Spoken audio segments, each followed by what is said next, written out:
Hi, I'm Barney. Hi, I'm Ken. Hi, I'm Nick. I'm the second southerner.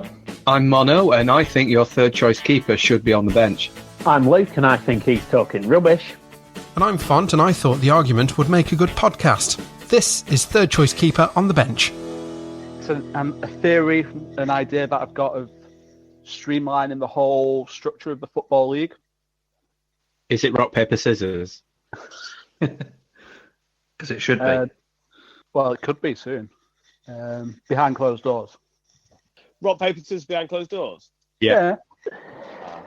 No, so, the future proofing is within the next 10 years, I believe there will be some kind of European Super League or some kind of structural change that would see, the top teams playing each other a lot more than just Do you reckon that'll happen? the Champions League.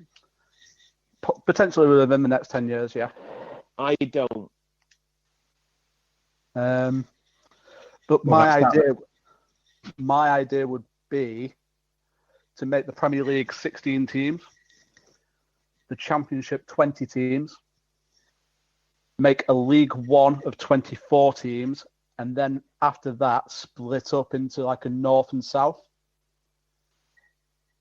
So basically that would cut out one stage of like the football pyramid, but also the amount of teams that would filter down, so you could potentially have a League Two, which would be a North and South, but you'd have kind of like, it'll be a half and half of the League Two clubs and National League clubs. Mm. So they're kind of one step away, but you'd also have, decent crowds that, should anyone get into that, there'd be, a bit more fair distribution, say. Yeah. So how would you decide who goes into this elite European league? Money? Oh, that, potentially. I mean, I think that's got to get decided by who's got the most money and who agrees to go, isn't it? yeah. Because all those discussions have been between the biggest clubs anyway, haven't they? Yeah. Well, I think it's more an argument that's coming from Europe rather than from here. Yeah, potentially, but Because I think of the money that the Premier League gets, we don't need to go anywhere or do anything else. It's the fact that's that true. teams in Germany, Italy, Spain, they don't get much money for anything other than the big games. So that's why Champions League is so important to them. And that's why more often than not in leagues like that, you get sacked for not winning the league, but it's not winning the Champions League, because that's the money. That's what their aims to do, because that's all they've got really to go for. Whereas in the Premier League is the last few leagues that actually mean something, in my opinion. yeah. Because there's still, something to play for, and that's why it's still, despite the fact Liverpool have dominated this year, but 99% of the time it's a very competitive league. Well, that's the I argument think that's been levelled at Liverpool is, you're only X amount of points clear because the whole league's weaker. I don't subscribe to that. I don't think the whole league is weaker. I think it's probably stronger. Yeah. I just think it's been one of those years, and Liverpool's just been a very good side. Yeah. No one had this conversation with Arsenal, did it? When they went undefeated all season, and No. everyone said, "Oh, that's a damage into the league," did they? I think that might have something to do with the points difference, because Arsenal didn't lose any, but they drew a lot. 12, I think. Didn't feel as runaway as Liverpool feels quite runaway. It wasn't. We won it with 4 games to spare. Yeah, in 2004, 4 games to spare. Whereas Liverpool could win it with 7, 8 games to spare, I think, isn't it? Is that right? Well, technically, we only need to win 1 game. We only need to beat City. Oh, yeah. If it ever happens. Yeah. Maybe that's the only game that they need to play. Yeah. Jurgen Klopp versus Pep Guardiola at Online Bridge. We've decided it's rock, paper, scissors on nothing. Oh, okay.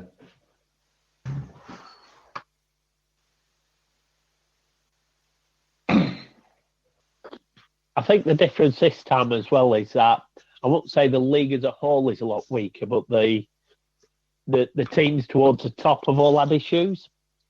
Yeah. But there are also some good clubs coming up that are coming up to their level. I mean, do you think of how well Leicester have done? Wolves, I mean, Sheffield United. But those two have benefited from very big cash investments, and it's paid off. I think they're both very good sides now, and have got very good managers. I think the European Super League will probably also happen, but I don't think it will be as big a success as what the Champions League is. Because if you've got these teams in a league and they're playing each other all the time, I think it loses how special it is. I agree. That's a good point. Yeah. You know, even these teams who are regular in the Champions League, they don't play each other every year. No. Liverpool playing Barcelona is still special because it might happen once and then not happen for another 4 or 5 years. Whereas if it happened every year, it's just another game against Barcelona. You know, that's potentially where it's heading, though. And the other caveat I'd like to say with that is having another European competition and having more teams from each country competing. So you potentially have 10 to 12 teams from England competing in various competitions, because the money's there that teams can do it, and teams can travel, and there was already discussions what UEFA put in about putting a third tier European competition in. Yeah, wasn't that going to start next year? Bring back the Intertoto. Anglo-Italian Cup. Anglo-Italian Cup. Oh, my dad's still playing that.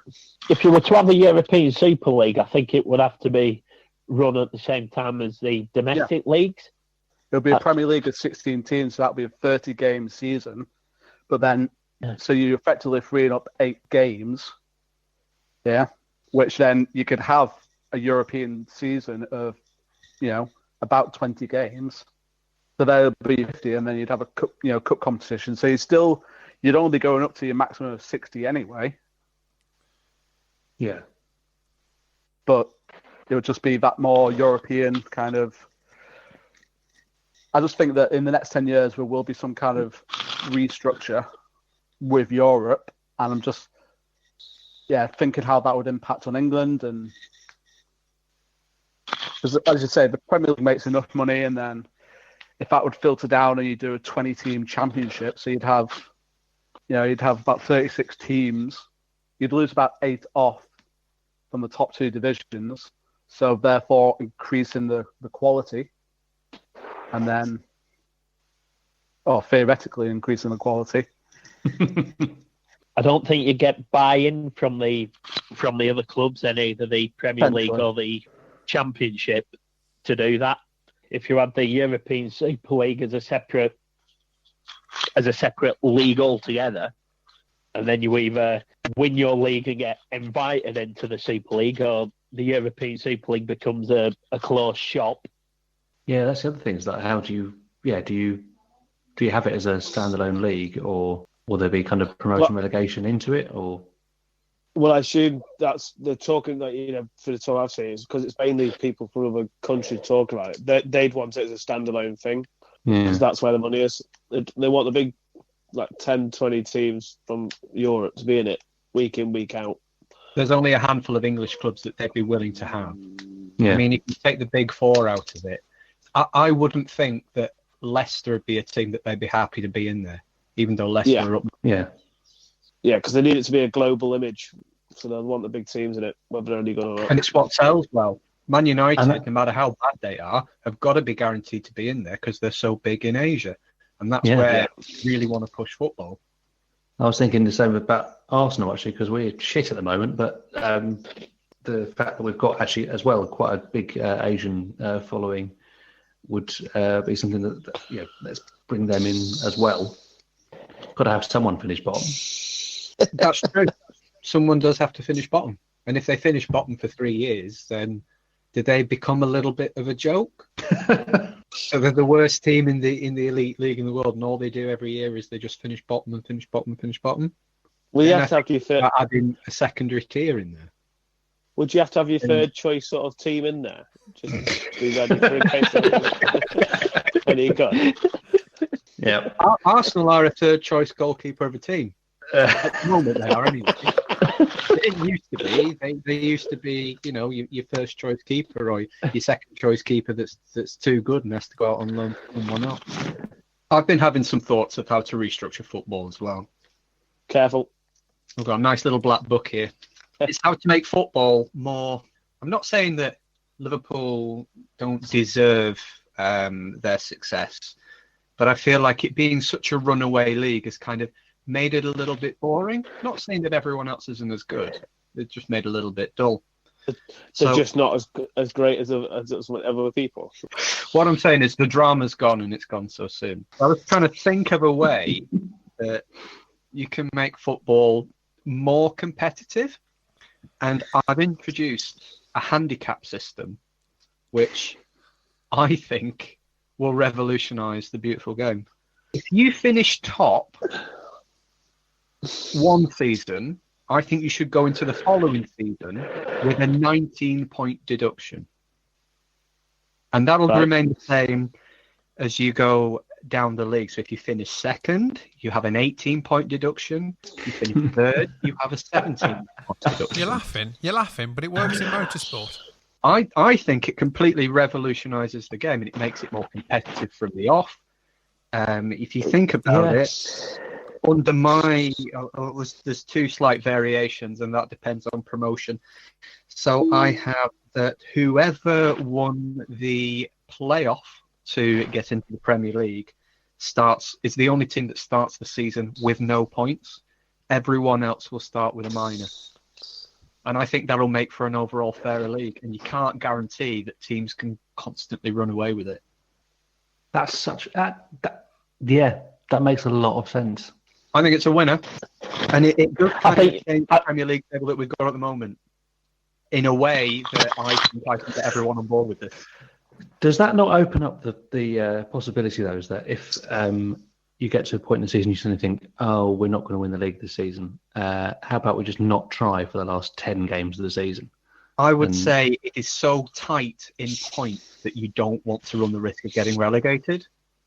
That at the end of the day, 3 points is still 3 points. And when you start the season on minus 19, you still need to go hell for leather for this.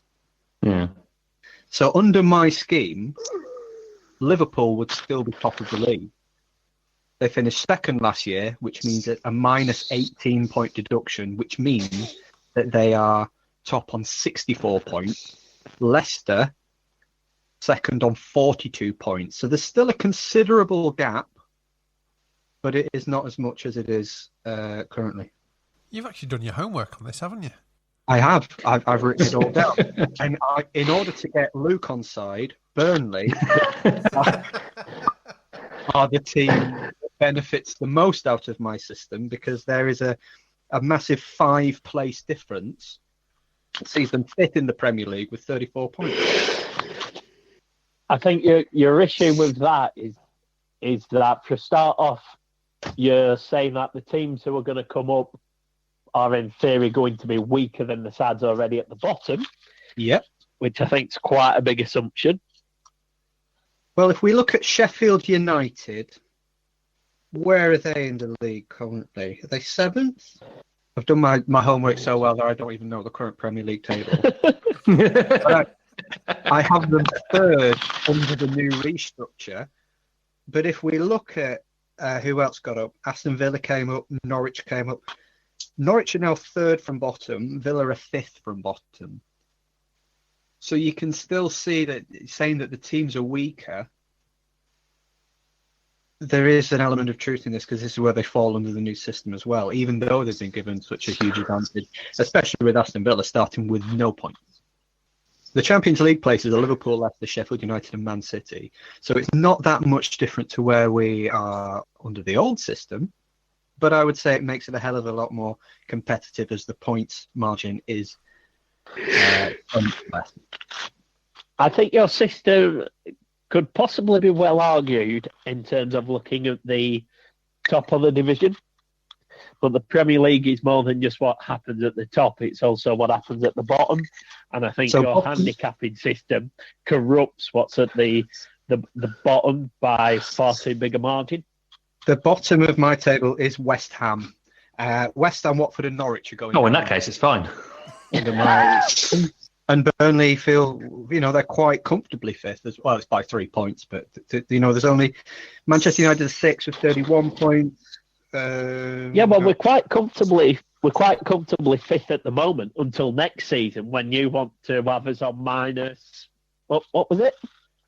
Minus 14. Finishing fifth. Minus 19, 18, 17, 16. You'll be minus 15 points. Thanks. Yeah. So they go down I think next that year. is where you're. Yeah. I know. It's the same for everyone. If we had minus 15 points now, yep, we'd be in a mess. Yep. 24 points. But I think also look at it in a way that everyone's going to be kind of in that mire as well. Yeah, I'm not sure because I think there'd be a lot of teams that fall into that mid-table. Speaking as a supporter of someone who is in mid-table, it would. Yeah, I think it would not really my table, even out. And I don't think it's going to help that kind of team very much at all. Arsenal are 14th, Tottenham are 13th. That's your goal difference, though, that's separating you there. I think this is a winner. I think this makes the league more unpredictable. I'm looking forward to going back to watching a game of football. Well, this is the whole debate on what do they, what kind of schedule do they throw down, and it's not just in football but in other sports. So if we throw it onto me and Front, the F1 season is when do they, Yeah. I'm going to change my flight back to Barcelona. Yeah. When is that? When was that? May. Should have been the 8th, 9th, 9th and 10th of May. Has that been cancelled now, is it? It's been postponed. So I think all races up until June, I think, are cancelled. Yeah. I don't imagine they're allowing any spectators to any games this season. Any races this season. They'll all be played. They'll all be driven. Yeah, because that was the original plan for Bahrain, wasn't it? When they were still going to do Australia. Then as soon as the first one was cancelled was China. Then Bahrain said that they were going to hold it behind closed doors. And then most have been postponed. The only ones that have been cancelled, I think the only one that's been cancelled is Monaco because they've said there's no chance because it's the street race. Yeah. There's no chance that they can find another weekend when they could have 2 weeks, isn't it? When the city's locked down to have the grid. So that's why they've straight out cancelled that one. All the others have said are postponed. And I think Chase Carey, the CEO of F1, has said they're still working to get, as we're playing 15 and 19 rounds this season. Like and one of the things I did see mentioned was there's an interview with the chief exec of Silverstone, and he was saying that one of the things they could do is have a number of races at Silverstone. Yeah, to have more than one race weekend at Silverstone using because they've got different grid or different circuit layouts they can do, and then there's also one that they haven't got the license for, but they could look at doing a reverse, so going around the opposite way to what they normally do, which will make sense for F1 because obviously all the teams are around there, so all the teams apart from two Ferrari are in the UK. Ferrari and Haas are half based in England, half based in America. Yeah, Toro Rosso. Toro Rosso are there, aren't they? Toro Rosso are UK based. Yeah. It's formerly called Sauber, Alfa Romeo. Yeah. They're not in the UK, but all the others are in the UK. And Racing Point are in the car park at Silverstone. Literally, that's where their factory is. Mercedes are 15 minutes away from Silverstone. Most of them are around there. Red Bull's in I heard that. Milton Keynes. And obviously they have the August kind of break, which they've already cancelled that. They've already cancelled that. so they can hold races there. And obviously, they said if they've got to do, triple headers, kind of, they'll do it just to get it done. So yeah, this Martin Brundle said a minimum 8 rounds to have a full championship. But yeah, because what is it, 22 races? So I think minimum 15 would be a decent kind of result if we can get that. And they have done the thing which we said about they should do in football of just sort of writing off next year, because they're still going to have the year, but they've actually, because there was going to be the big changes for the cars next year, so it was going to be a totally different sport, wasn't it? But then I think the first thing they did was say, right, we've pushed that back a year. Yeah. How was it going to be a totally different sport? Yeah. Well, it's not a totally different sport. It's totally different regulations. You have to pedal round. Cars. So, I'd watch that. No, it's all different requirements for aerodynamics and what they can and can't do with the design of the cars. So the idea will be that they can actually get closer and actually overtake in most of the circuits instead of just having the processionals, which you get at places like Spain and Monaco at the moment. Also, financial regulations would be clamped down as well. So was it 150 million cap? Yeah. So it's been because what now Mercedes and Ferrari are doing, probably closer to $500 million. It's so they're having to limit the number, the amounts of money they're spending on development, and just meant to make it a bit more accessible for people to, manufacturers to be able to come in and go, right, you got 150 million limit, why not give it a try? And Well, are you trying to get more teams in it? It's the manufacturers, isn't it? Yeah. I think it's the engine manufacturers, isn't it? Yeah. Because at the moment you've only got Mercedes, Ferrari, and Renault. Yeah. Even though they've got from next year they've got no customers, so there's only the one car which will have the 2 cars that will have the Renault engine in, which is their own team. Yeah, it would be nice if a few other, engine suppliers can come in. What Aston Martin's been, they've had an association with Red Bull, but it would be nice if an Aston Martin engine could be on that grid. Okay, so I introduced a new handicapping system to the Premier League, whereas if you finish top one year, you will start the next season with a points difference of minus 19. And it would still leave Liverpool at the top, so I can get your backing on this. I'll bring a bit of motor racing into it if you don't mind. It's not just if you think of Formula One, that's just whoever comes first gets the points and whatever. But if you look at the British touring cars, now they have 3 races in a weekend. The first one is a sprint race, a short race. And then your second race is the reverse grid. So if you came first, you start last. And then the third race, there is a slight change in the positions, but there's also a weight added to the car as well. It makes watching it much more unpredictable and much more exciting. Wouldn't it be more exciting instead of just adding weight, they add passengers? Just to give you an example of where it's used in other sports, and it does make it, for the spectator, a much more an exciting sport to watch.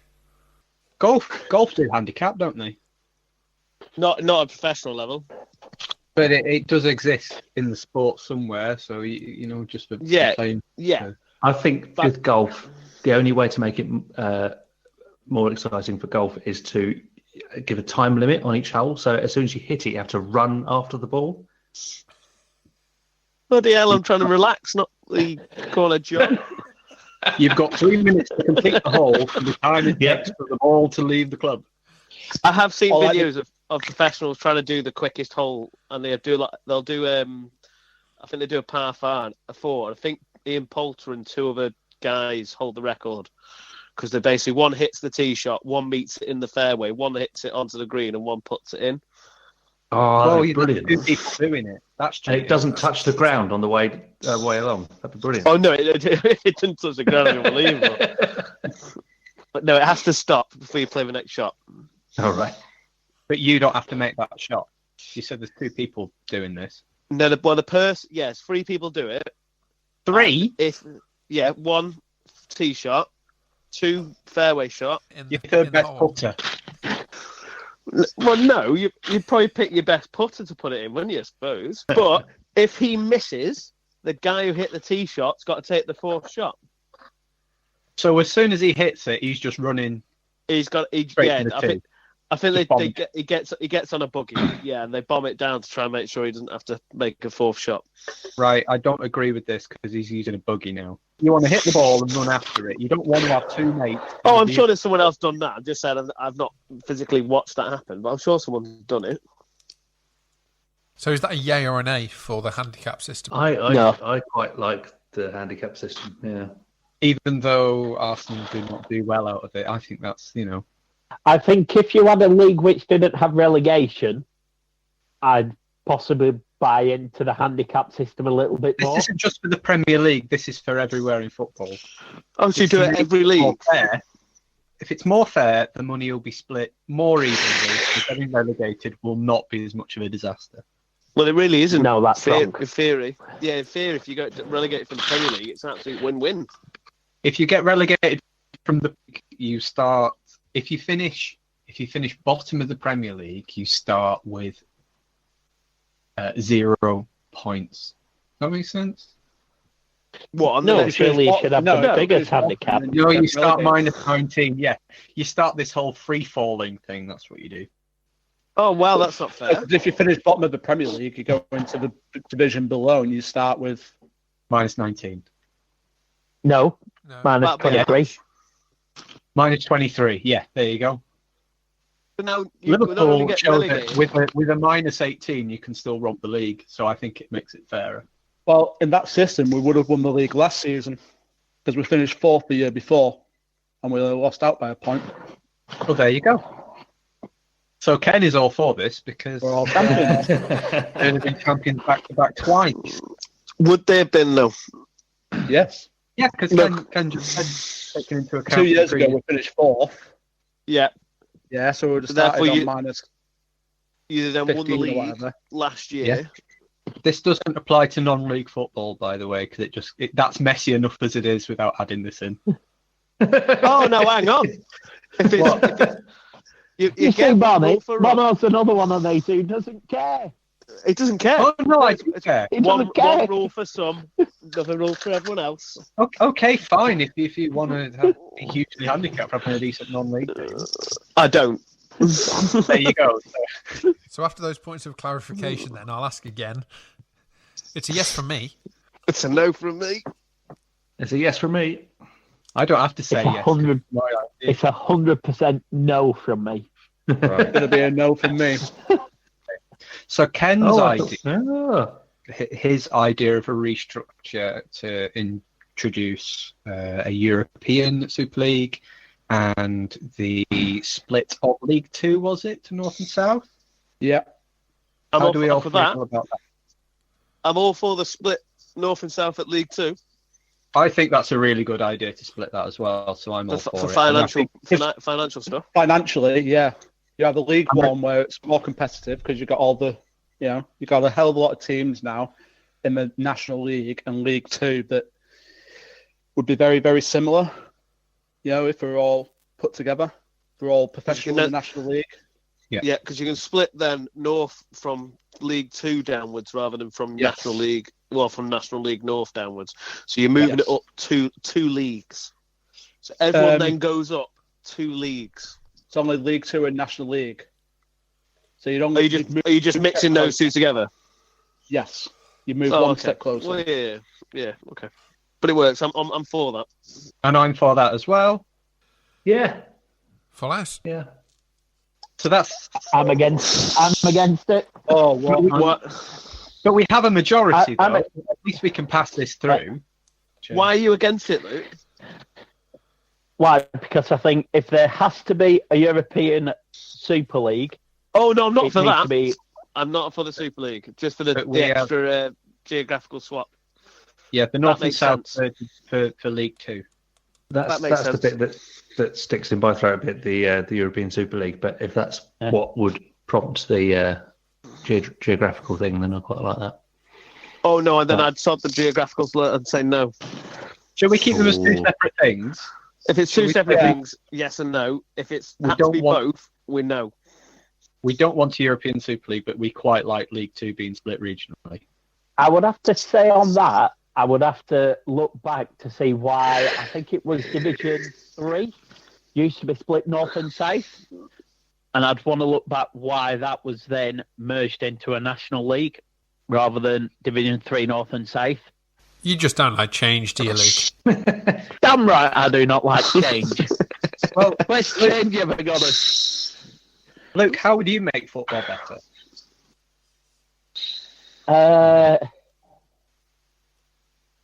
I think we need to encourage more shithousery. Oh, I'm all for that.